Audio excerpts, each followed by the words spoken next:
Okay, I'd like to call to order the regular meeting of Plainfield Charter Township at 6 PM. Supervisor Tom Coleman will be absent today, so I need a motion for President Pro Temp for tonight's meeting. I move to nominate Susan Morrow as President Pro Tem for tonight's meeting. Second. All in favors? Aye. Aye. Aye. Opposed? Motion carried. We're off and running. This evening, the invocation will be, and Pledge of Allegiance will be led by Frank Pfaff. Please bow your heads. Dear Heavenly Father, thank you for the opportunity to serve the township and to serve you. Give us your wisdom with all decisions we make tonight. In your Son's name, amen.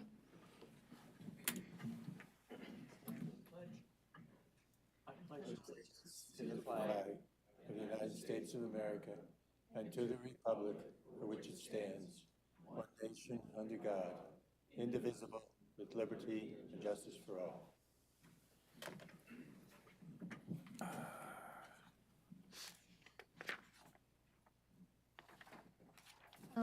Agenda item number 4 is the public comments, and there are some guidelines for those public comments.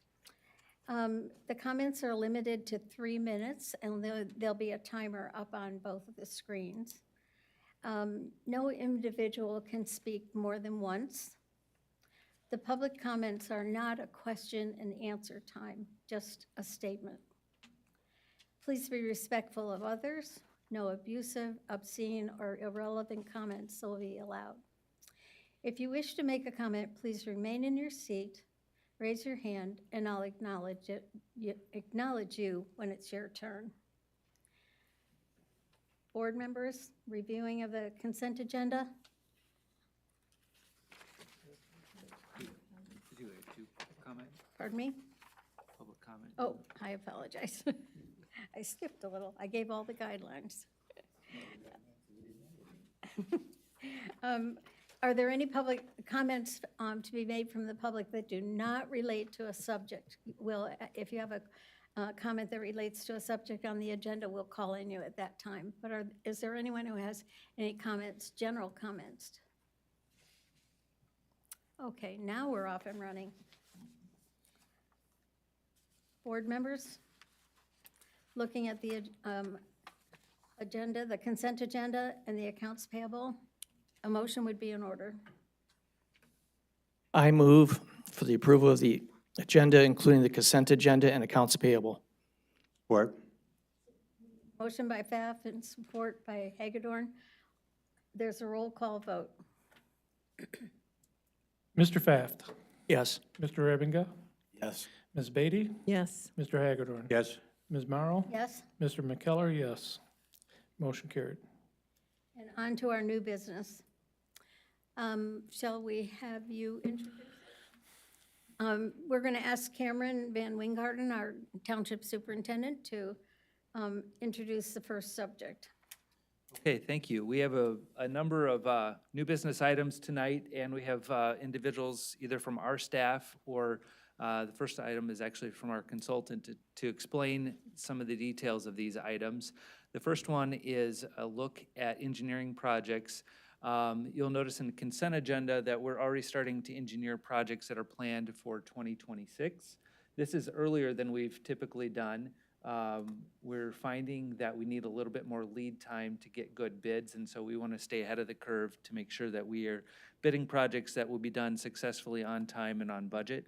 And so we're doing what we can to do that. So I appreciate the work of Brian Nohoff to make sure that we are keeping on task with that.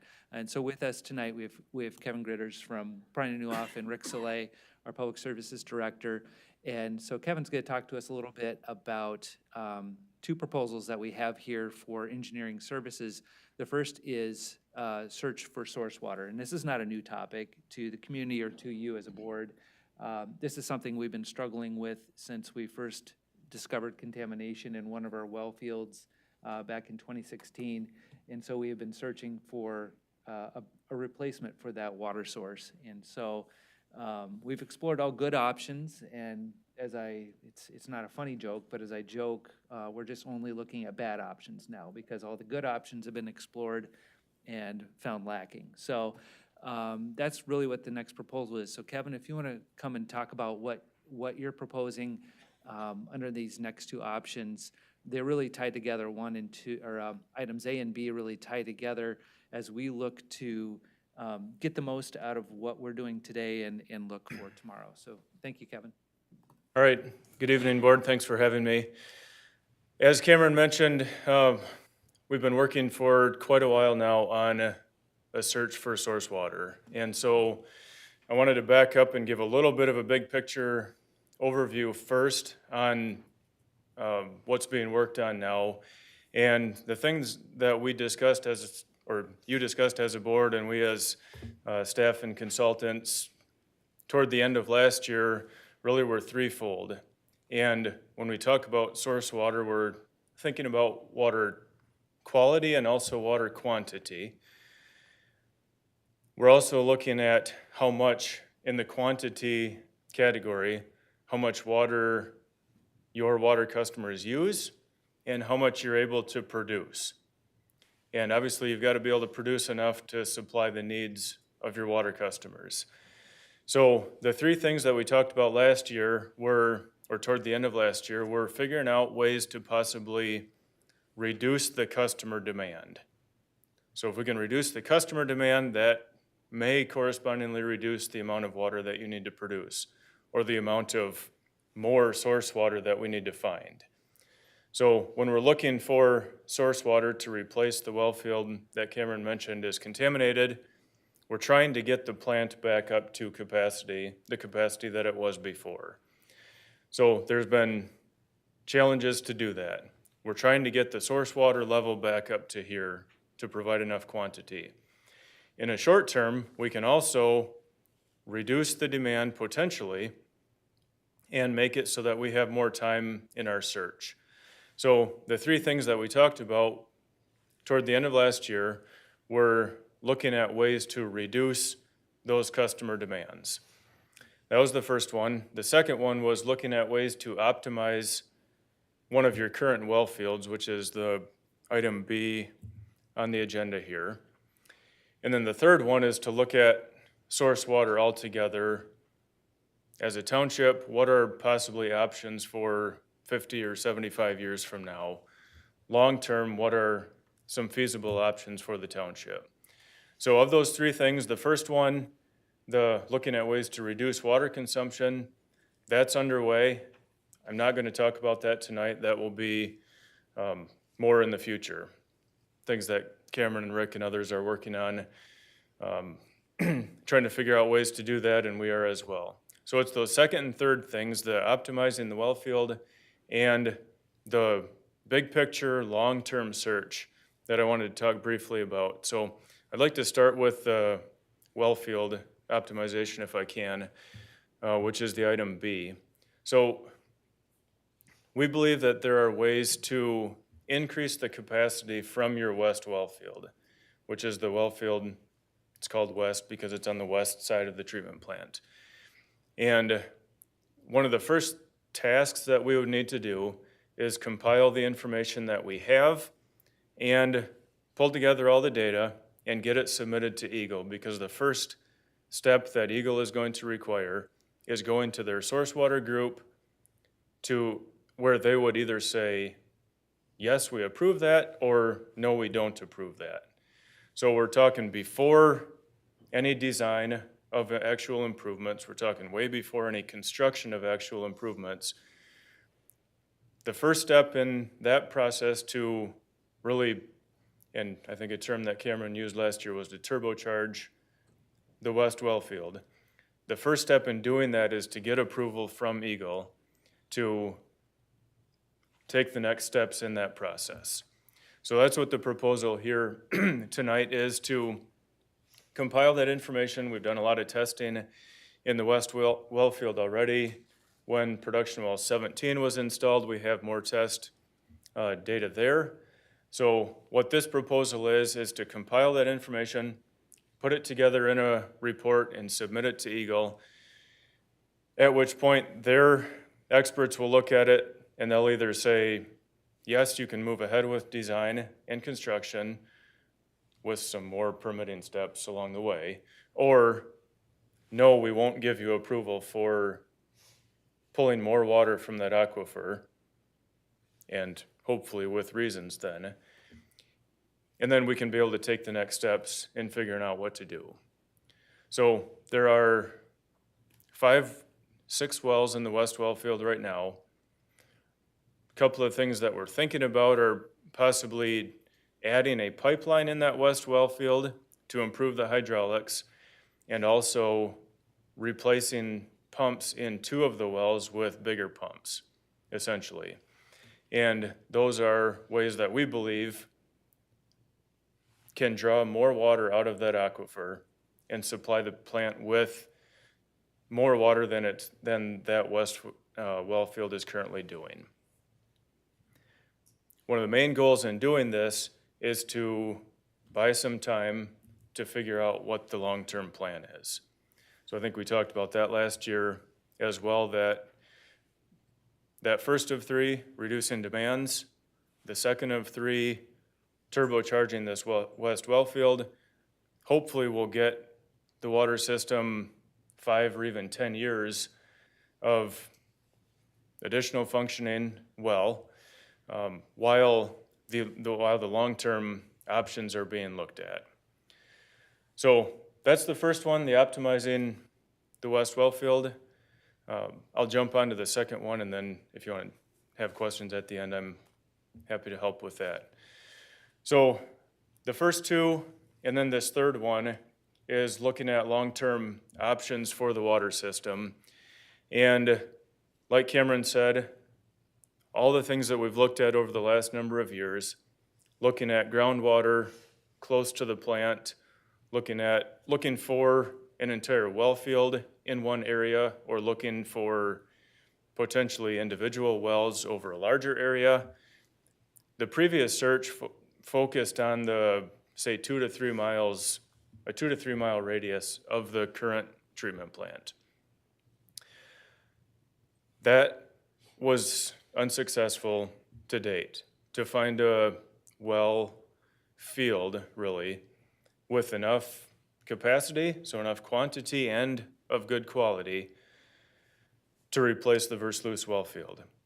So in light of that, we talked as a group, and the proposal before you tonight is to really expand that search and put some meat on the bones of a handful of other potential alternatives. We don't know if they actually are feasible alternatives yet, but it's taking the next steps from a really 35,000 foot view of what are options that we as a township can consider for the long-term water system.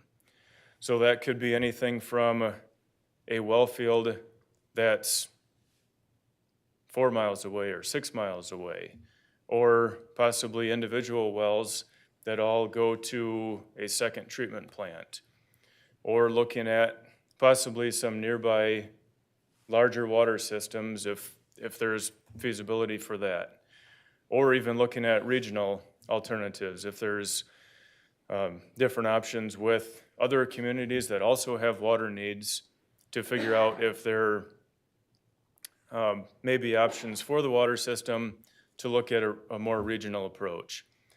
So really the purpose of this study, and I have it prepared as phase 1, which there would definitely be a phase 2 then coming after it, but phase 1 would be taking that really high level, big picture look at maybe 6 or 7 or 8 options, and looking at the big picture items for each of those. How much water do we really need? What's the approximate cost? If we're looking at combining water, obviously there's a concern with water compatibility. And so if it's system A combining with system B, what would happen if those waters mixed? So it would identify some of those big picture things that would have to be studied more in the future if that alternative was selected to proceed on for further study. So the purpose of this would be to get 6 or 8 alternatives with the big picture items for each of them, including cost estimates, and then be able to look at those 6 or 8, whittle that list down to 2 or 3, and then 2 or 3 options be studied in depth going forward to figure out long-term what is the approach for the water system. So that doesn't mean to say that anything has been decided with the existing treatment plant. That hopefully is still part of the long-term plan. That's one of the things that we'll evaluate and try to create a structure for you to analyze overall with what these long-term source water alternatives might be.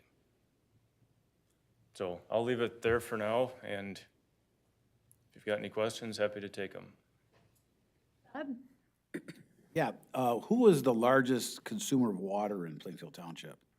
Is it just a conglomeration of residential, or is there some industrial?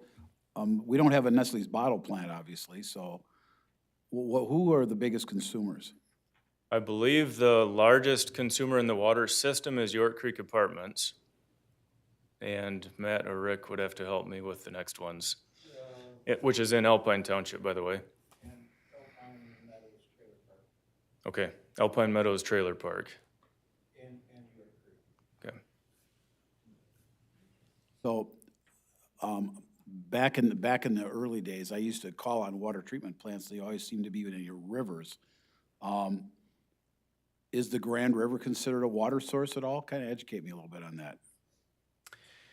It is considered a water source, yes. There are communities that take their water in part from the Grand River. Your water system is considered a groundwater system under the influence of surface water, and that your plant is right next to the Grand River. When it comes to using the river as a water source, the concern there, and I don't have that listed as one of the specific options here. It's something that we will look at. But when it comes to surface water, especially in a river system, the concern is the much higher variability in water quantity again and quality. So there could be something that happens 5 miles or 50 miles or 100 miles upstream that you don't see today and you would see tomorrow. Could see tomorrow. You don't have that with groundwater. So there's a lot higher variability with water quality, water temperature. It's noticeable at the water plant when the river levels are higher than they are on average. So short answer is yes, it can be considered a water source. Little bit longer answer is it's not as good of a water source as groundwater, generally speaking. I like it now that I don't get E. coli when I go to get a drink of water, so I'm happy with that. Thank you. Jack, do you have questions? In your proposal to Eagle, are you going to divulge the long-term plans as well, so that they're not isolated to think that, well, we're just looking short-term and that we're wanting just to, look 10 years down the road? It would be helpful for them to know that this is not the only option that we were thinking of. Yeah, whether the submittal for the turbocharging the West Wellfield is the appropriate place for that may be debated, but we certainly have been and will continue to be in discussions with Eagle about the long-term considerations. One of the things that we have talked about as a group is, specifically in response to some of Eagle's restrictions on this, is we no longer have Versluis. They've made it clear that well fields on the north side of the river would be unacceptable due to House Street plume. They've put restrictions on other things elsewhere, and so part of the discussion is, well, what other options do we have right now? We're working on a long-term plan. We need a short-term approach to increase capacity so that we can continue to function and get us enough time to really figure out what the best long-term approach is. So sharing details, probably not yet at this point because we don't Wasn't have the suggesting details. details, just the But- fact that we are looking at it. Yeah, making it clear to them that, yes, we're thinking more than just the next 5 years when we're doing this planning. Yep. You have questions? I think my questions have been answered. Frank? I have a few questions. So basically, this turbocharge would be a stopgap method, just while we're trying to find a permanent solution, correct? I guess I might qualify that. I don't know if it would be, I don't know if I would consider it yet at this point a foregone conclusion that something major has to happen. I think there are signs that are pointing that way. But if the capacity could be increased and if the water demand decreased, it's really the peak demands during the summer that are the issue. Of course. And we've talked about that before. Average day demand in the winter is 3 to 4 million gallons a day. Peak demands in the summer is 10 to 12. So it's tripling, almost quadrupling in the summer. So if those peaks, and that goes back to the first thing we're talking about, if those peaks can come down, and you're definitely not the only water system struggling with peak demands, but if those peak demands can come down, that may get to the point where stopgap might be more of a 10 to 15 years instead of a 0 to 5 or 5 to 10. So, Oh, okay. You're saying if the demand can come down, what's the plan? one of the plans is working with rate structure, and can I kick it back to you, Cameron, on that? Sure. So as Kevin was talking about, we really have a three-pronged plan. One is reducing that peak demand.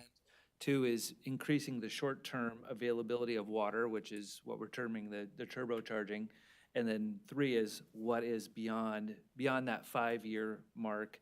And it's possible that what we do in our well field to increase capacity there is a part of the long-term plan, depending on what we determine. And this is where today it's too early to say what that next step is for us. That's why we want to do the study to explore all the options that are out there. You know, you've heard it from residents. Why don't you just connect with Grand Rapids? Why don't you just do this? Sure. It's not that simple, right? It's significant cost to connect our system.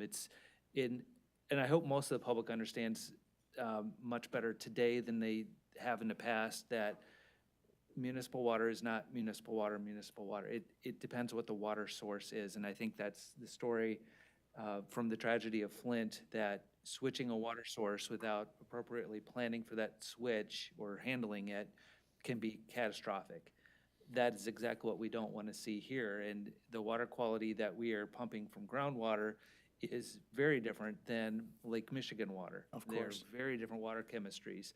So it's not as simple as taking a little from here, a little from there. You'd have to switch wholesale, most likely, from a groundwater system to a Lake Michigan fed system.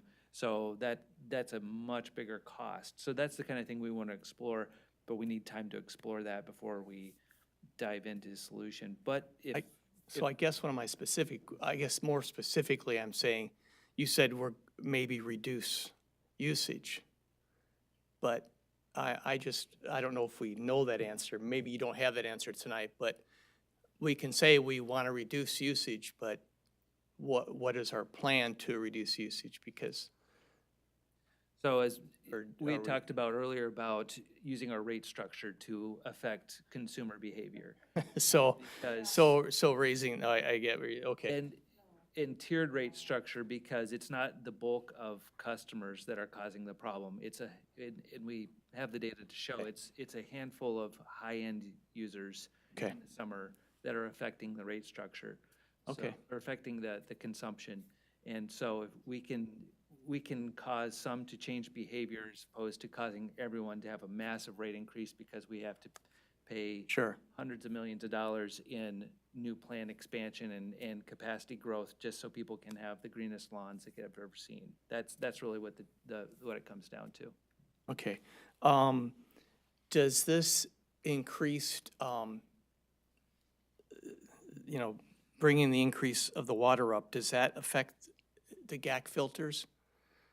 Do these have the GAC filters, and is that gonna make the life of them shorter because we're pumping more water through them? Or because our filters all have the GAC system, correct? They do, yes. Yeah. So if the total water that needs to be treated increases, then yes, it could shorten the life of the carbon. The goal of increasing the well capacity, though, would be to be able to get more water into the plant more quickly and produce the amount of water that you need to distribute out into the system in a shorter amount of time. So right now, your water plant does not operate around the clock. The operators come in at a certain time, start up the plant, run the plant until a certain time, and then shut it down, and then start it back up the next morning. So their goal today is to produce enough water in that not 24-hour time period to supply the whole system, and so on. There's the possibility that if they can't get enough water into the plant in that time frame, that it could potentially go to a 24-hour operation.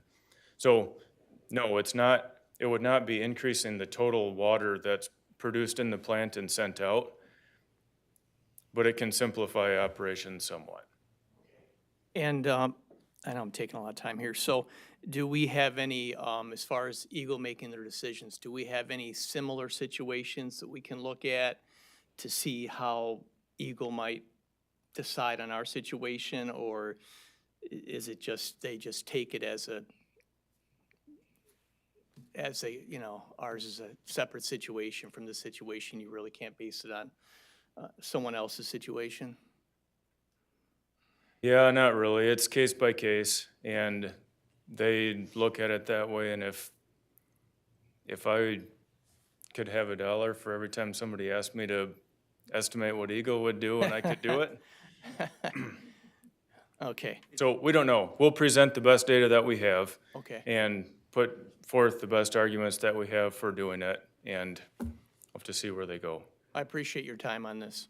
And when it comes to Eagle, it's a little bit of an interesting situation because they historically have been the ones to compel water systems to expand to make sure that they have sufficient capacity. So here is the agency that typically would say, produce more water. It'd be very ironic if they said, but don't produce more water, right? They might say, produce it, but we want to produce this way, so. Right. And that's what Yeah, we foresee the is caveat. produce more water, but don't do it that way. Okay. And we're running out of other options to meet that demand, so. All right, I appreciate it, thanks. Kathy? Yeah, I always appreciate your work, Kevin. You're amazing. So just a real quick question, and I'll give you $1 for the answer. But what are some of the reasons that Eagle may not allow us to expand the west well? Yeah, when we were going through the analysis for production well 17, and then now we are currently in the middle of it for production well 18, they've expressed some hesitation with those requests for those wells, which are also in the west well field. So there's different interpretations of the data that we have. Part of it is they have some new staff and some more frequent staff turnover that takes some more time to work through the details with. And so I don't have any indication that they would say no, but we do anticipate it taking more time than it may have in the past to work through the details. Whether that becomes an issue or not, I don't know. Hopefully not. Thank you. One quick one. Now, for those of us in the back row, is Eagle refer to the old DEQ? Okay, I've dealt with the DEQ too, and that's a real bureaucracy over there.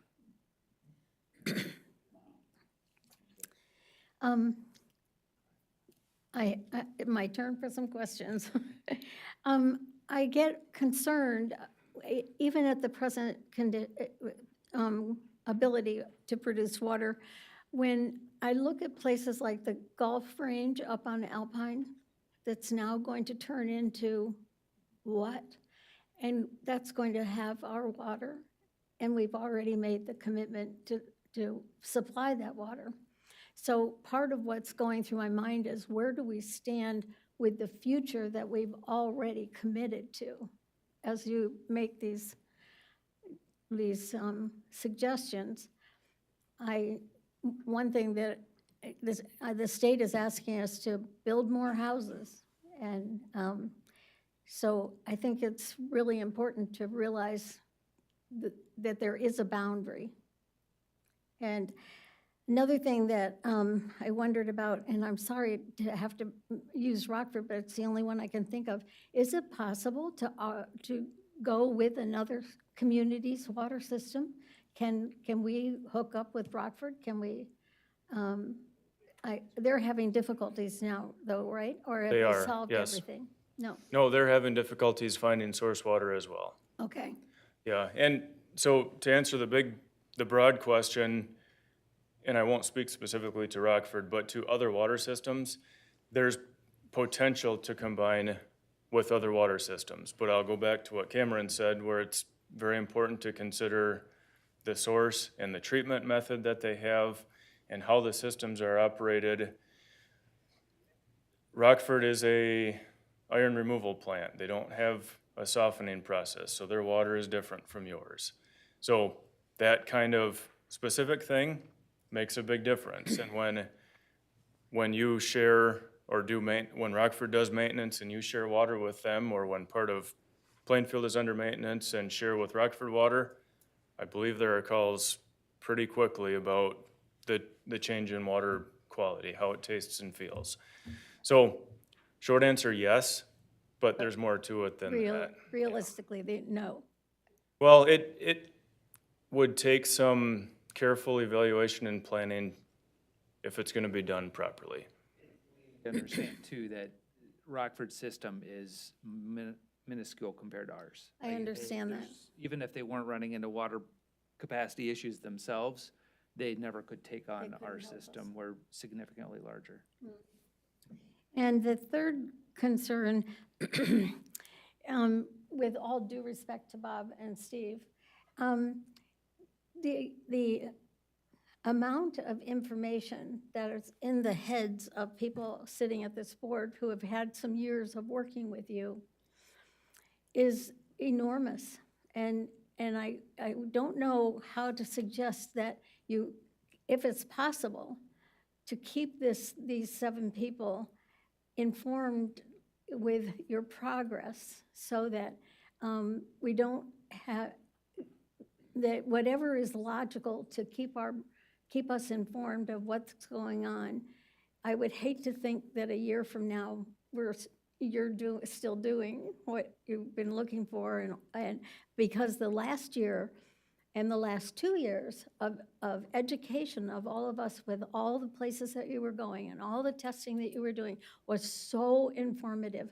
But I have the feeling with this project that it's so enormous that you may be looking at a different board sitting here by the time you get to a point where it's where you actually have some kind of a recommendation. So whatever makes sense to you to sort of keep us informed of how it's rolling along, May I? I would appreciate it. One comment on the last, or one response to your last concern. I put in here, excuse me.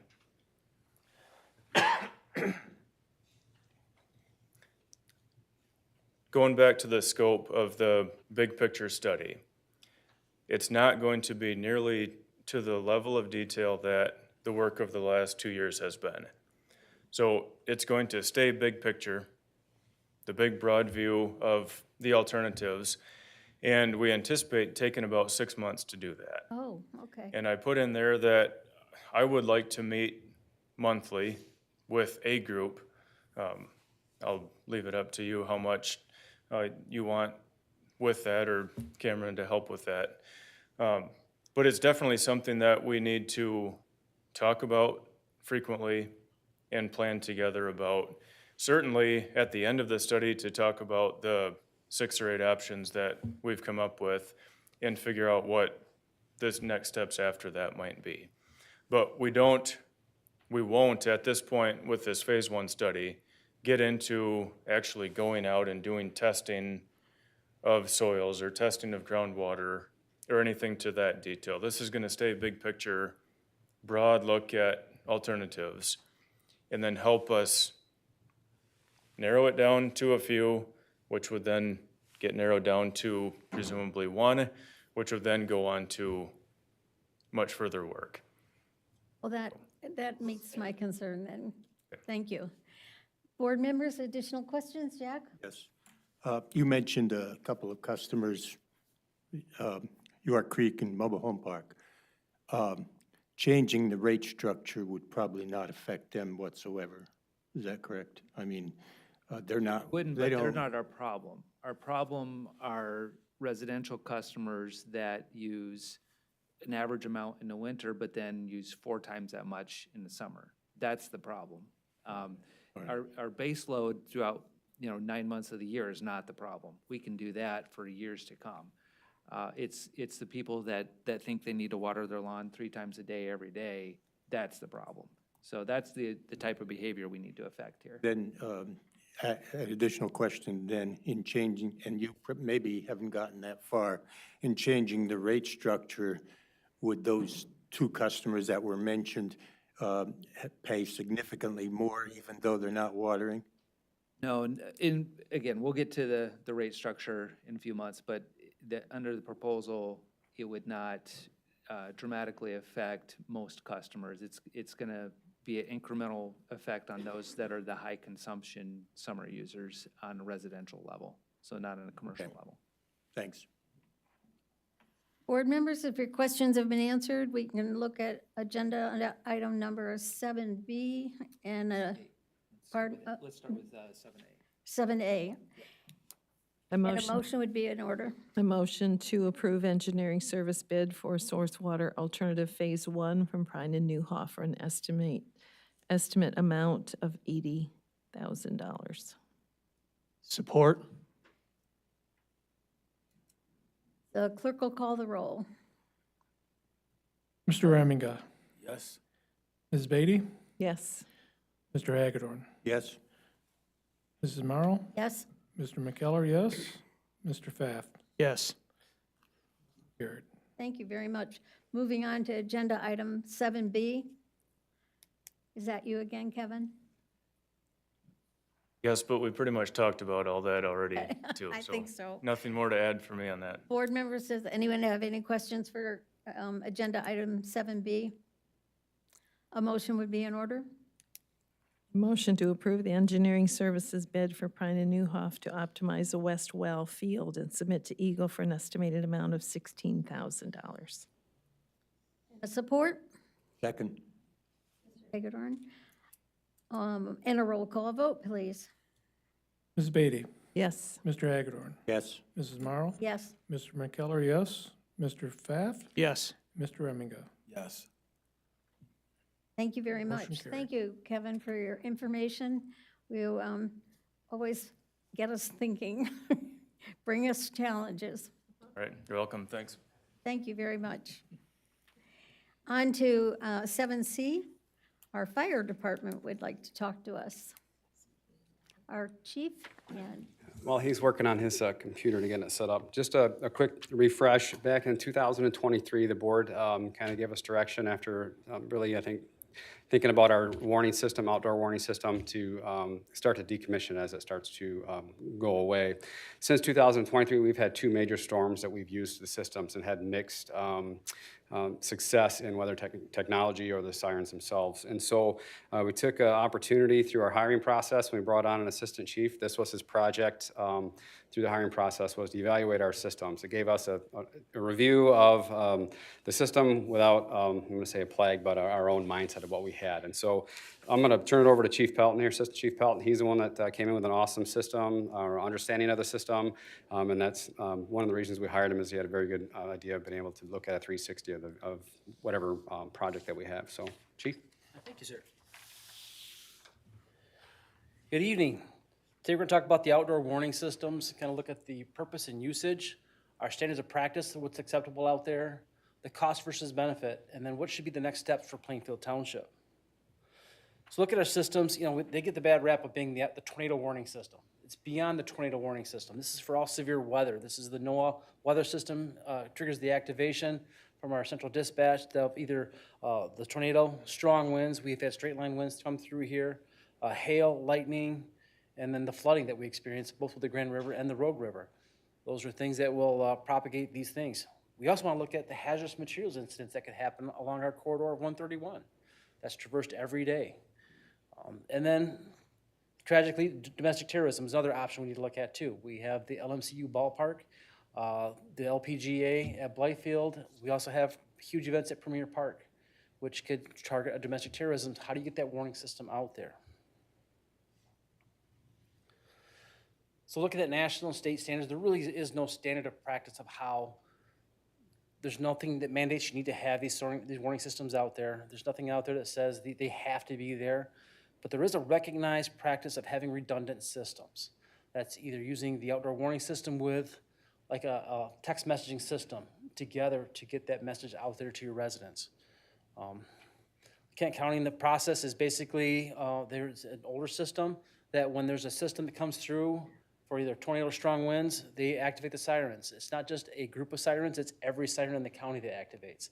Kind of builds that complacency. So if something happens down in Caledonia, we have beautiful weather here in Plainfield Township, we get residents calling, why is our sirens going off? Or like we've had in the past, the system came through, but the tornado didn't really occur until after it passed Plainfield Township, and then our sirens go off, and people say, well, why did our sirens go off? The storm's already passed. It's beautiful skies again. You know, that's some issues that are happening with our current system. There's no jurisdictional control. We can't control activating our own sirens here in Plainfield Township. It has to be done through the county. Like I said, the whole county operates. If you look at the graph, you can see in our township, we have one siren that's not working, that's in yellow, because it was struck by lightning. We also have another one that was removed for construction purposes down in the Comstock Park area that was on the library. Now we look at the cost versus benefit. Initially, when dispatch was going through and converting from analog system to digital, the projected costs were going to be astronomical. They're going to be in the millions of dollars to put this system into place and keep it running. They've come back through, the emergency management has looked at different proposals of keeping with an analog system, using VHF activation, and initiated a proposal to the sheriffs, and they actually have some direction now of how we can move forward with a robust systems that gives a lot of connectivity in our township and throughout the county. It's now more of a manageable fee. There's going to be some initial corrective measures in Plainfield. We have, like I said, one siren that needs to get replaced, one that's not functioning, and two others that are in dire need of critical repairs. But you look at our threat assessments and then at the graph, these are just tornadoes since 1950 have come through the county. We are kind of a little corridor on the north side of the county where a lot of severe weather has come through. We've experienced it ourselves in our lifetime of dealing with these events and how is there a need for an outdoor warning system along with a redundant notification. And what's the public expectation? If they don't go off, as the public calling up, hey, we had a severe storm, why wasn't this coming? The other areas in the country have removed sirens in the past because of the cost and going to a digital system. And they're now putting them back into place because they found that redundancy is kind of needed. This has happened in California and down in South, around Kentucky and Tennessee. They've said, well, we need to put these back in because there's a need of having these redundant systems in place. So the decision to make, we could do nothing. Let them go out, rely on the IPAWS that comes out through the county. But we're finding with that, text messaging system that relied on cell towers. Those are one of the first things that failed in that last tornado that came through Plainfield Township. So what do we do about that redundancy? What's nice is Kent County has come out with that new initiative and commitment to update not to the next generation, but the next generation for us in an analog system that's going to allow for two-way communications. So that way they can polygon systems and localize the sirens that need to be activated. We will need to repair the 3 sirens because there's one currently out of service, then reinstall that siren at the library area.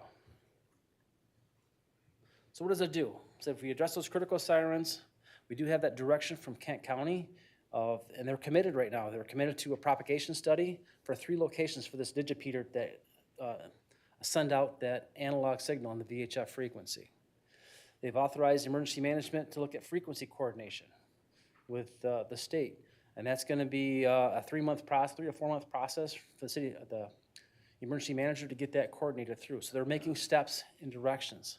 But our enhancements are kind of taking that people element out of it. With this new enhancement, the automatic alerts come from the National Weather Service. Whenever that severe weather comes through, it hits those areas. So now, there's that directed path that comes through. Which sirens are going to be activated? Under the current system, every siren in the county is going to get activated, except for the city of Grand Rapids in purple. They activate their own. With the new system, it'll polygon around that storm path and only activate those sirens of the affected area, warning those systems, which reduces the complacency of the populace, thinking they're always going off on nice weather. It also allows for two-way communication, so if a siren does go out of service, it's notified right away at dispatch saying, hey, we have siren 13 is having issues. They can do testing automatically. They can rotate the siren to make sure it rotates and get a feedback right away on those type of activities, reducing the maintenance cost on these siren systems. So look at the funding for the system. Kent County's already allocated funds for their section of the system. They're going to update this to this two-way communication using Federal Signals Command 1 software package. It also allows locals to actually attach into that system, or we can buy our own Command 1 system to activate ours locally. The estimated cost for Plainfield Township is going to be about $90,000 to bring us up to that base level of services. For that two-way communication, the polygoning, and the automatic updates from the National Weather Service. The suggestion is to monitor to see what Kent County does with their system and make sure they are dedicated to making it happen before pulling the trigger and updating our sirens to this new technology. Is there any questions? It's kind of it in a nutshell. Thank you. Let's see if the public has any questions, okay? Are there any questions from the public? We'll move on and look to the board for questions. Mr. Pfaff? I'm not sure yet. I just received a lot of information from you, and I'm trying to digest it, and I'm not sure. We'll come back in a minute. Yeah, I'm not Okay. sure. Jack? Yes. One of the problems with the existing system that was mentioned a long time ago was availability of parts. These sirens are old. Could you answer that question? Siren system, the siren mechanism itself is an older system, but it's been very reliable and has, they initially say it's a 20-year lifespan, which would be ending towards the end of its life, but they are so simple to maintain, they're doing good. The old parts are the switching mechanism, and the electronic components are old. And that's the one from West Shore Services. They want to upgrade those to that newer technology. It's been proven reliable. They're not as sensitive as the digital system that costs a lot more money. And they have the parts available, and it's they're building and throwing it nationwide. They do say that our cabinets are old and are falling apart. We need to update the cabinets, and they have a newer design. So there's a maintenance cost that goes with this, but it's a lot less than it was going to be projected, say, a few years ago. So what would be the estimated lifespan once this 90,000 is spent? I don't know offhand. They wouldn't give me a definite answer on what's the total lifespan after these upgrades. It's going to be, since they can monitor the testing remotely, if the siren box stops spinning, they can replace that siren box. I'm not sure what those cost. I didn't get that information back yet. All right, Yeah, part of the challenge with answering that specific question is the fact that we're looking to not do a wholesale replacement. If we were building a brand new one, they could give us that, these will last X number of years, but we're using a lot of existing equipment, which I'm sure they don't want to stand behind guaranteeing equipment that's Yeah, decades old. and that's so. part of my concern, and that's why I was wondering about availability of parts and other things. It's, granted, it's an old system, and upgrading it is, how big is the upgrade you know, so there are parts that will remain old. It's just the communication part of it will be new, is what you're saying. Exactly. Okay. Like, we can give an example, the Thunderhead that's in front of the fire station here by Township Hall. That's an old, maybe Chief McKellar could give me an answer, 30, 40 years old. It's one of the original sirens for signaling firefighters to come in. It's still operating. They don't know, and that one they probably can't get parts for. But the new 2001 heads that are on most of our siren posts, they're still making those heads now. And to clarify, we're not asking for the board to authorize the expenditure of funds tonight. We're really looking for a yes, no, should we continue to, on this path of looking how to improve this system? Because if the answer is a dead no, we're not gonna waste our time. But if there's an interest in exploring and fine tuning those numbers, then we will continue. So that's the action that we're looking for tonight. Thanks, I appreciate that. Beatty? That was helpful, Cameron, very much. So I don't have any questions. Wonderful to proceed. I don't know if there's anybody in this room that participated in, I think it was Operation Northern Strike. There was about 2016. Grand Rapids was in chaos when the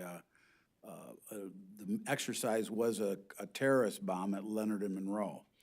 And everybody and their brother was mobilized. We were mobilized, and our job was basically go protect the Muskegon County Sheriff's Department because everything else was blown up, supposedly. The after-action report at the end of the week, the younger Gen Xers, Gen Zers kept saying, well, you know, the siren's great, but we would rather have, and this is early days, we'd rather have like something on our phone that would alert us. Fast forward to 8/23, when the tornado came through my neighborhood, my phone went off like right away. It was beeping like mad, and that's when I went out back, and it sounded like a Hoover vacuum cleaner. And I said, my wife goes, "What is it?" I said, "It's the air raid siren up at the firehouse." But my app went off first, so I was notified first. Now, let's take that a step farther. Let's say I was in Grand Haven or I was up north, my phone would still go off because the way that I signed up for that app is a free app, and I actually gave out 2 examples of the Red Cross and FEMA, that I could be up north and I could have that app go out going, hey, man, I better call one of my kids to go check on the house. The app went off in Plainfield Township. So I'm big on alerts, redundant systems, belts and suspenders. But I'm wondering if the younger homeowner, the younger generation, Jack and I, we're old. We grew up, we got under our desks during the Cold War, all right? They would run this, we'd have the sirens on a Friday for Friday, and then the classes would go under their desks or get away from the plate glass window. So we know what that sounds like. The younger people, you know, you almost have to explain to them what that noise is. But like I said, I'm redundant. I like suspenders and belts, and you know, I think it's something you need. But I also think the technology's there where, you know, if I'm down in Ohio and all of a sudden ding ding ding ding ding ding, I can go, holy crap, we're getting a tornado alert, or a truck, or even like a truck, that chemical truck that, you know, crashed on 31. So No, that's what's nice about the redundancy systems of having both. There's been studies where the towers fail. It's one of the first things to fail. Now you don't get that text message. This is the backup to that plan. They're good both ways. We recognize there's going to need to be a public education piece too, especially for younger millennials and Gen Zers, like who've never had to dive under the desk, or that siren goes off in school. We have to relocate to the basement part of the school with our books over our necks. Yeah, I remember those days too. That education has to come in as well. Questions for the next person? Mr. McKellar? So being part of the talks in my other career, with the county and how they felt originally about the VHS system. It sounds like they've did a 180-degree turn on this and their support for the VHF system, seeing 95% of the system is, of the radio system is the 800 megahertz, but they must have found funding to keep that VHF system up for the sirens, or? Yes, from my understanding, they're using their ARPA funds to fund and build up that VHS system. Because like I said, if you go digital, the cost preventative of this whole system is really astronomical. And plus you're paying a annual fee to the Michigan Communications Commission on having access to it, to that network as well. It's interesting how it did go 180 on, maybe we should revisit this, and that's what's nice with the city, not the city, but the Kent County emergency managers through Matt Grosser and now Scott Corbin, of looking in depth of what's out there and available that works.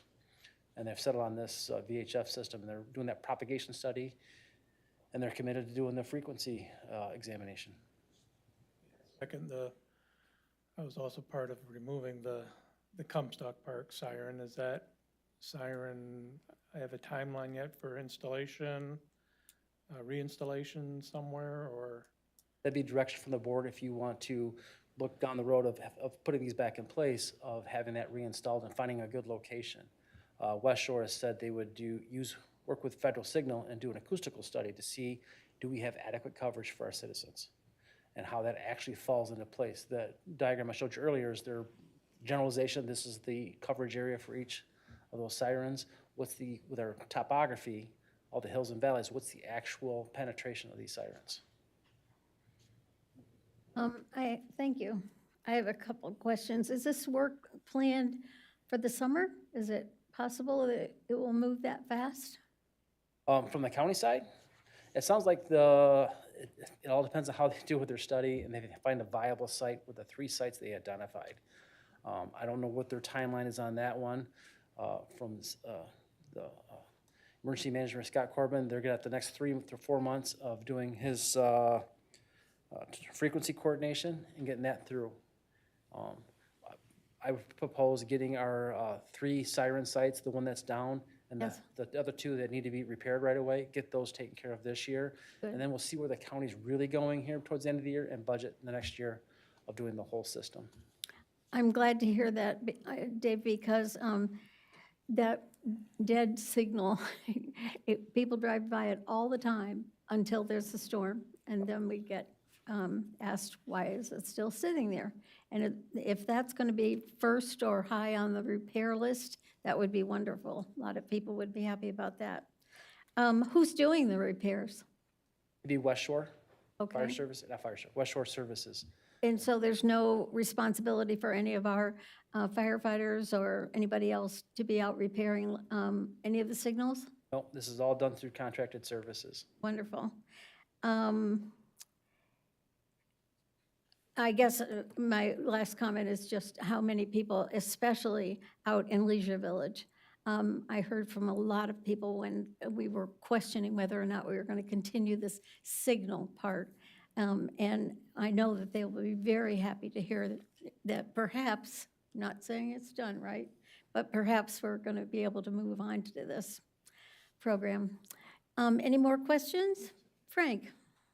So Plainfield Township, we can just take this initiative on our own, right? We don't have to wait for the county? Is this something we can just do? We could. What we talked about 2 years ago when the board approved not replacing the Comstock Park siren was, do we want to make that expenditure without the commitment from Kent County that they're going to make their expenditure? Because if they don't do their piece, our piece will become inoperable in a few years. So that's why we decided at the time So not it's to spend. codependent, you're It saying? really is. And at this point, I have every reason to believe Kent County is going to move forward with their piece, so we're in the planning stages. But as Assistant Chief Pelton said earlier, we don't want to start making those big investments until yeah. we know that that's a certainty. And the 90,000 would be our part of it.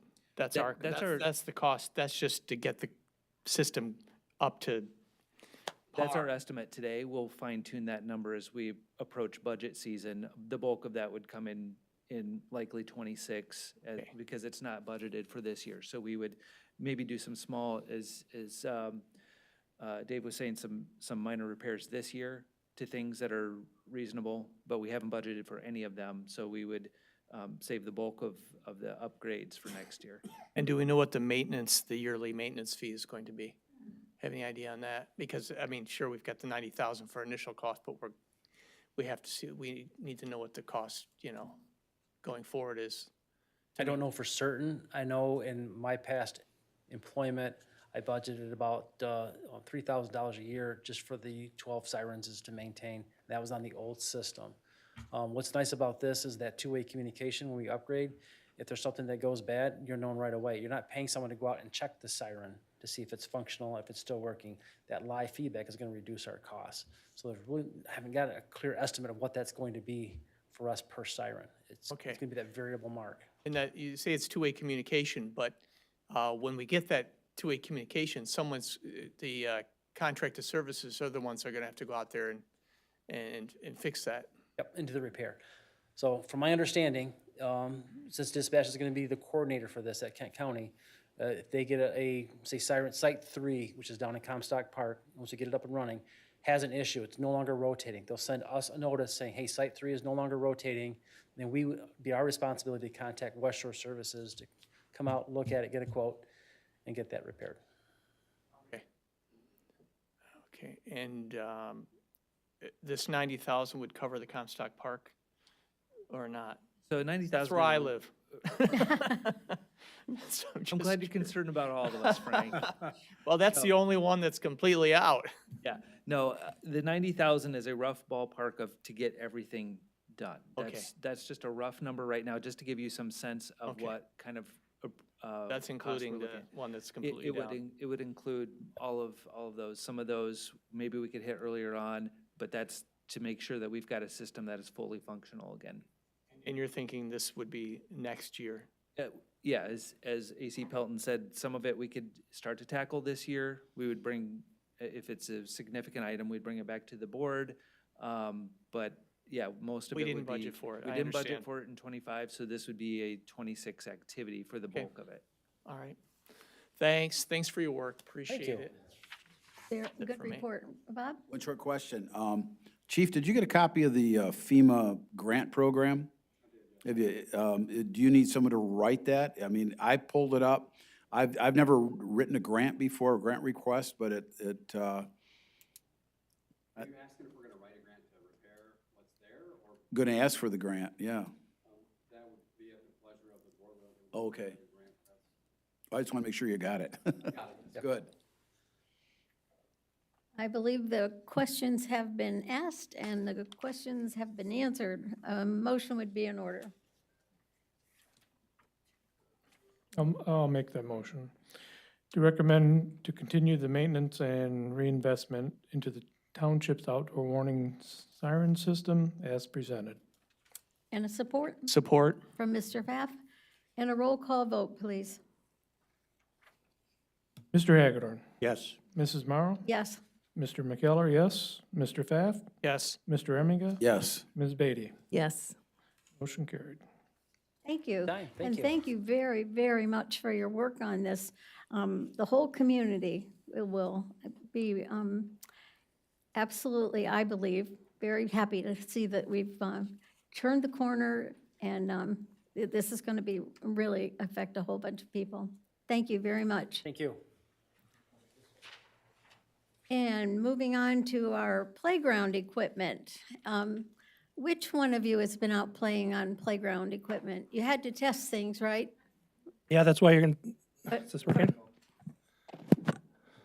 Did you mute me? Yeah, that's why you'll see a hole in the slide. I was out there and, Oh, I see. yeah. So hopefully This is Bill Fisher, and he's our Community Development Director. And today he's wearing the hat of a little kid on playground equipment. yes, I'm taking Joe's place tonight. He's not feeling good, so he called this morning and said, hey, I can't be there tonight to do this. Oh, and I haven't done the PowerPoint presentation either. So Elizabeth helped me pull this together, so did Cameron. So So Joe just got younger and taller, so we'll go with that route. So anyways, Joe wrote you that memo, has good information in there. But I think many of you are already familiar with this piece of playground equipment. Remember our ice cream social the board had back in July or August? You were out there. So this is the playground equipment behind the community center on Grand River Drive, just to the south of it. And we estimate it's been there for about 20, 25 years. It's a very old piece of equipment. It's probably outlived, well, we know it's outlived its life. So it's time for it to go.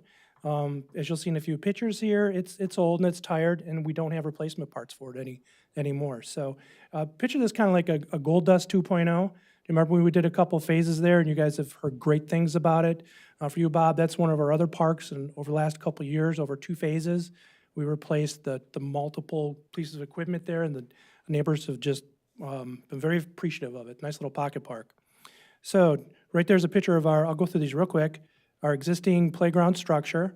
Here's the existing basketball hoops, just to give you a perspective. We're not planning on doing anything with those at this time. They're staying. There's our existing swing set that we're going to remove and replace if the board approves this project tonight.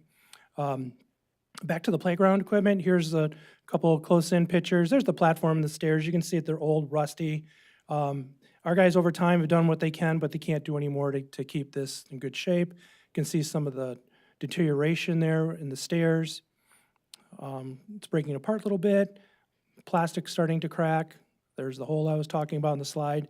I will say this piece of equipment has been closed or shut down to the public for quite a while, and I know Joe and the team at Facilities Management plan on demolishing this anytime, waiting for the weather to turn. Now that it has quickly, they can get this out of there and the swing sets. They might, actually, I'm not sure about the swing set, the timing of that, but for sure this piece of equipment. So just rusty equipment there. But look at what we want to do, this new piece of equipment.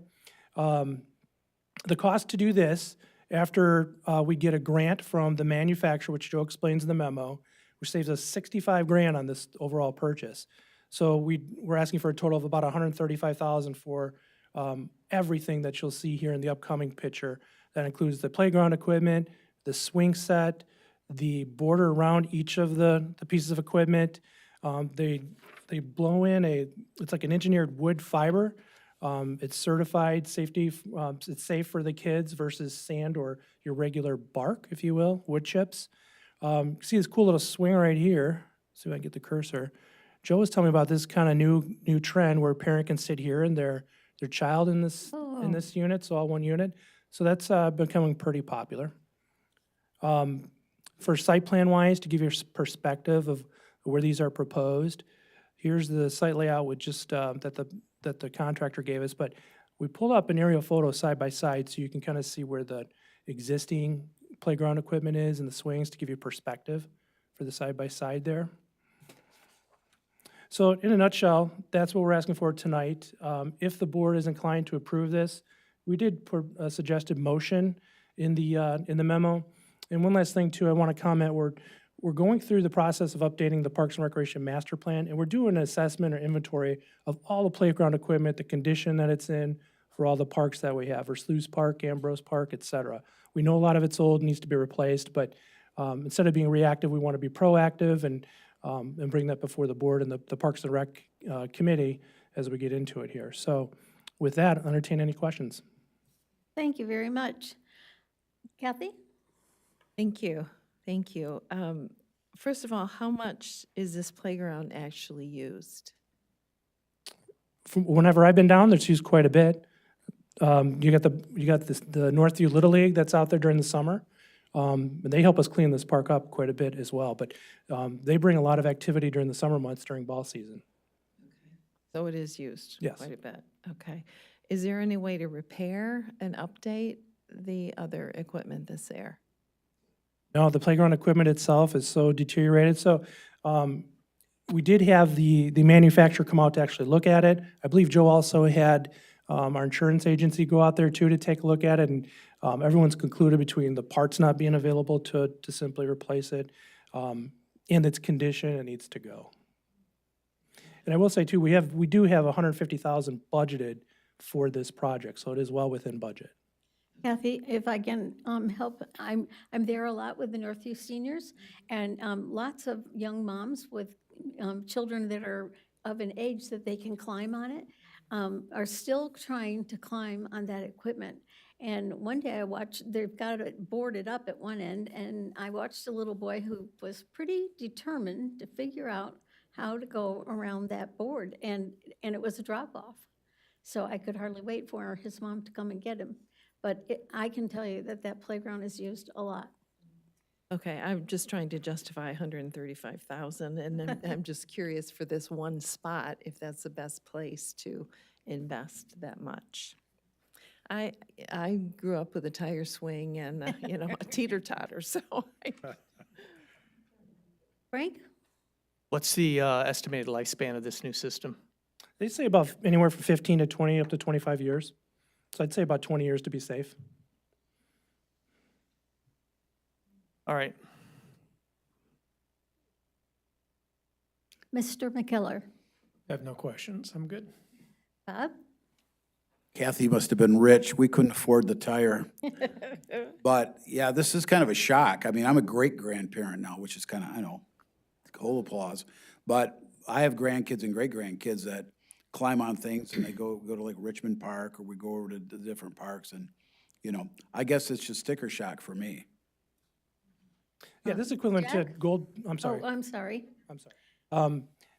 Again, Bob, this is before you joined us, but Gold Dust Park, which we just replaced 2 phases, take those together, it's about the same price. I mean, this is what they cost. So it's not like this is out of the ordinary for us. Again, this is playground equipment and the swing set and all of the border around it, everything. So it's quite a big package for everything we're getting here. Mr. Hagedorn? I'm jumping way ahead. I don't have a problem with this equipment, but I'm anticipating that you will have a lot more people coming to that park as a result of the equipment, and we have a parking problem over there. So I'm wondering if that's something we can look at in the future. We can look at it, we have looked at it. There's not a lot of opportunity to expand parking. Actually, the drawing, oops, sorry. See if I can go back. The drawing that Bill provided here is actually the last time we looked at doing something at the senior center. And so you'll notice that the parking layout is slightly different, because what they had proposed was pushing this parking into the grass area a little bit so that you could add some parking here. But outside of that, there's really limited opportunity to do anything else at this location. I wasn't there, it's been a long time since I've been there, but isn't there like a grassy area in front of the building? There is. That is actually not, we explored that as well. That was the old school, and apparently when they demoed it, they didn't excavate it appropriately. So when we started looking at that, the price escalated very quickly into the hundreds of thousands of dollars. Yeah. Okay, So that came off the table very quickly. okay, thanks. That's all I had. And my comment to Joe, even though he was sick, he was nice enough to return a call. I wondered about why this park didn't get a zip line, because that's one of the most popular new pieces at the Gold Dust Park. And his response was that it takes up too much space. We just do without a zip line, but I'm sure all of this will be just what we need, right? Yeah, this is going to be a big improvement to what we have, especially the swings. But we have the basketball court. We haven't Yeah. decided what we're going to do with it over time, or suggest that you approve over time. So there's more space to expand here if we need to. If we need a zip line. That could be an option. Okay. According to, and also they put picnic tables around the play area at Gold Dust Park, and evidently that's been, grandparents and others who like to go there with their kids are really appreciating the picnic tables. Our picnic tables are all under the pavilion, so maybe a picnic table here or there. Yeah, or benches. We're getting Or into buying benches. Yeah, We're installing those, upgrading those as well. I know Joe's working on that as well. good. Any other questions, comments from board members? I do, Kathy? and I should have investigated this before our meeting to take up this time, but We don't know what we're going to do with the senior center at this point, but this land is ours and will continue to be ours, correct? Yes. Oops. Yeah, under every discussion we've ever had, the park would remain with the township. Additional questions, comments? Motion would be in order.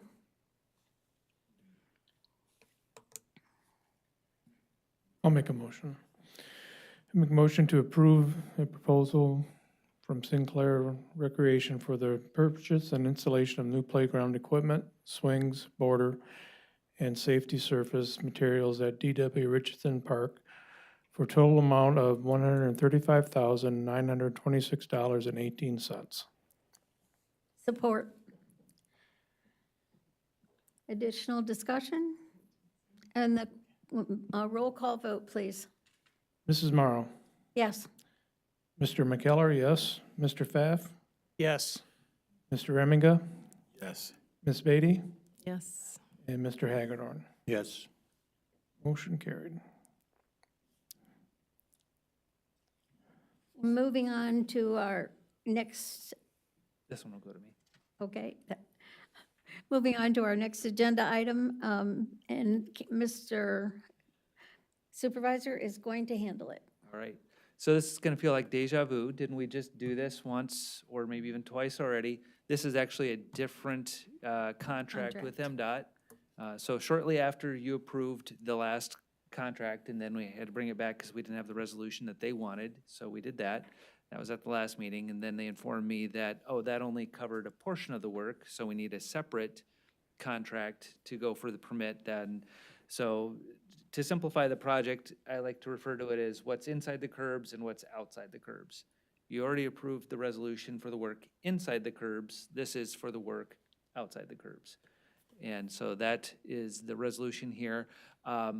I had planned on having the bid for you as well tonight. However, we bid it last week through Kent County because this is involving community development block grant dollars.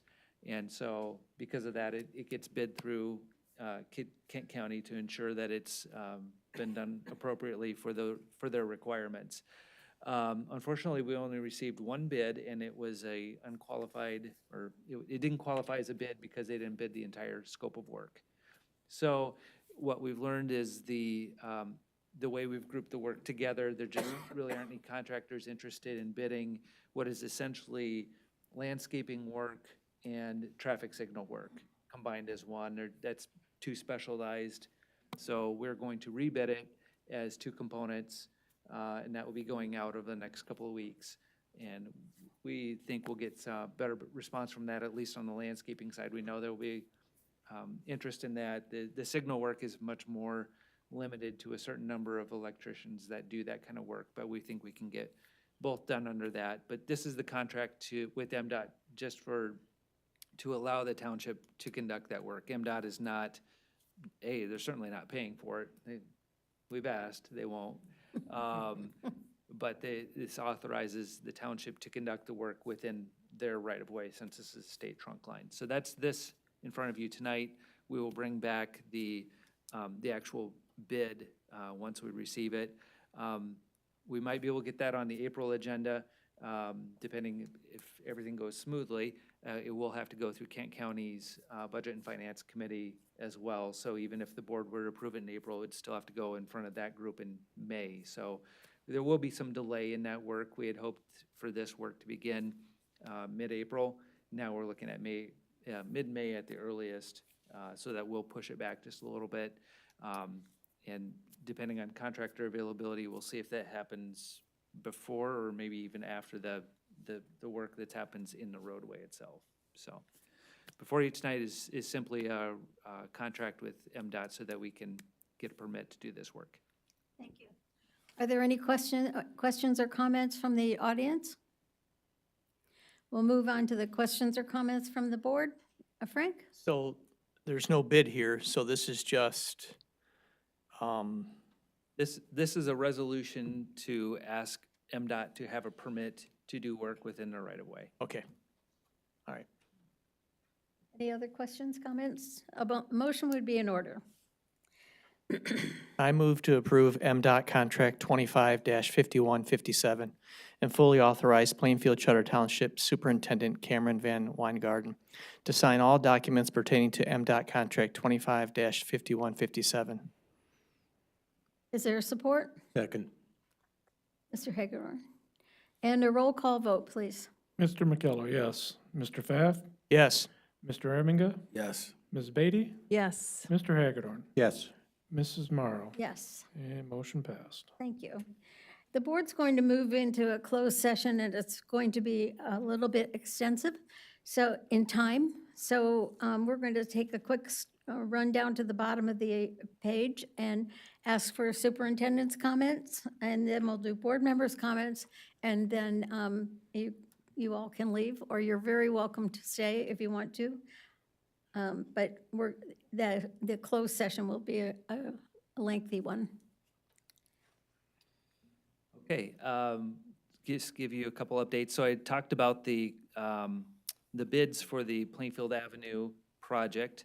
The other components of that are still on track. So we're still looking at a timeline of probably right after Memorial Day. MDOT does desire to wait until Northview Public Schools have ended their season before they start making a mess on Plainfield Avenue. They find it generally works best to wait until bus traffic and general school traffic is done. So anticipate work to begin sometime probably early June. And we don't know exactly when the other component, because we had split it into two, when the right-of-way component, so whatever landscaping or, we've talked about the closure of Anna's house driveway and combining that with others. That piece would probably happen a little bit later, or possibly at the same time if the contractors can coordinate that. So we'll keep everyone up to date as we move along with that. But that's the fun of these big projects is trying to keep everyone moving along at the same pace. So as we work on that as well, the other piece that is in the works is the Corridor Improvement Authority. And we had talked about doing that as early as this meeting. Part of our struggle right now, we're still looking for interested individuals, and particularly business owners, to serve on this new Corridor Improvement Authority. So we're starting to do some more direct reach out to business owners. We need to have at minimum 5 business owners along with some residents and the township's supervisor to serve on that. And so we have enough residents. That's not as much concern. The concern is getting enough business owners. So we're doing that so that we can have a group to bring to you, along with the formation of the committee of a Corridor Improvement Authority, bring an initial board to run that Corridor Improvement Authority. So that may come in April, might be May, depends how fast we can get some response on that. Another item that our staff has been working on, the proposal for the 5 Mile project. So as we talked before, we put out a request for proposals. We did get a couple proposals. Staff is working with what we feel is the best proposal for that site, meeting what we were looking for out of that. They're still going through due diligence right now, working with our attorney right now to make sure that there's a good agreement in place to present to the board. Should that go forward, we need to make sure that all the due diligence is done. So they're working through that right now. That, again, that could be as early as April. It might be the May meeting that will bring that to you. And my last comment, you saw someone standing in the back looking a little bit confused a little bit earlier tonight. That's because Board of Review is also going on at the same time. So they're down the hall. So I recall that last year too. Some people walk in and wonder what's going on. So hopefully no one's been sitting here the whole time thinking this is Board of Review. But they're down the hall tonight too. So there's more activity in the building. So that's the process to appeal your tax assessment. And pretty light this year. Assessments are going up because home values are going up. Appeals are not strong because largely they're meaningless when the taxable value and assessed value are so far apart. You could appeal your assessment, but if you knock it down even from, I think, 5% down to 0%, you haven't changed your taxable at all. So it becomes immaterial to your tax bill. So in those years, we generally don't see a lot of appeals. That's all I have. Thank you. Board members' comments? Mr. Hagedorn, I have nothing, thank you. Mr. Pfaff, Nothing. Mr. Reminga, Nothing at this time. Beatty, I'm all set, thank you. and Mr. McKellar. I'm good too. And I just wanted to add a couple things about what's been going on with the Northview seniors. Over 1,100 people have renewed their memberships in that organization. And the programs, we have a new program director with a variety of new ideas and lots of exciting things going on. And big, huge thanks to Northview Schools who give us the Performing Arts Center once a month for 250 seniors to go and listen to whatever play or performance or speaker or the veterinarian from the zoo and all these other interesting people come to speak to us once a month for free. And if you're not a member, if you're a senior and not a member, be sure to go grab a newsletter down at the senior center, and I think you'll be amazed. My husband and I signed up for about 6 different things this time, and he was very pleasantly surprised that I didn't choose anything that cost money. But there are expensive things you can do too. Anyway, any more comments, Just real quick. discussions? Frank? So, yeah, my daughter, she has the lead in the musical at Northview High School, Shrek the Musical. And I know the seniors get to watch it for free. Do, yeah. And so that's the last 2, Thursday, Saturday, and then Friday, Saturday in March. So, And the free night for the seniors is the Wednesday before. yep. It's supposed to be dress rehearsal. Anyway, if anybody has any more questions about the senior program, I'd be happy to tell you. And also, it's time for some of you to come pour coffee. We haven't had our group come, but the Northview School Administration has been coming a lot. So I'm going to sign you up. Okay, Susan, yes. it would be good for the new head of that to come in front of the board and kind of get to know her a little bit. And I think that she's feeling much more comfortable than she did the last time she came in front of the board. And things are going very, very well, very well. Good, good. I need a motion to move into a closed session. I move that we enter into a closed session to consult with Township Attorney regarding litigation and settlement strategy in the matter of Plainfield Charter Township versus Michael J. Lammers, Kent County Circuit Court Case Number 21-09443, -CZ pursuant to Section 8(1)(e) of the Michigan Open Meetings Act, being MCL 15.2681E. And Support. oh, Second. a second. Ms. Beatty, and a roll call vote, please. Mr. Pfaff, Yes. Mr. Reminga, Yes. Mrs. Beatty, Yes. Mr. Hagedorn, Yes. Mrs. Morrow, Yes. Mr. McKellar, yes. At the end of the closed session, we will come in here and open the meeting and close the meeting, so we won't be conducting any additional business. Unless you choose to act on it. Unless we choose to act on what we're going into closed session about. Thank you all for coming.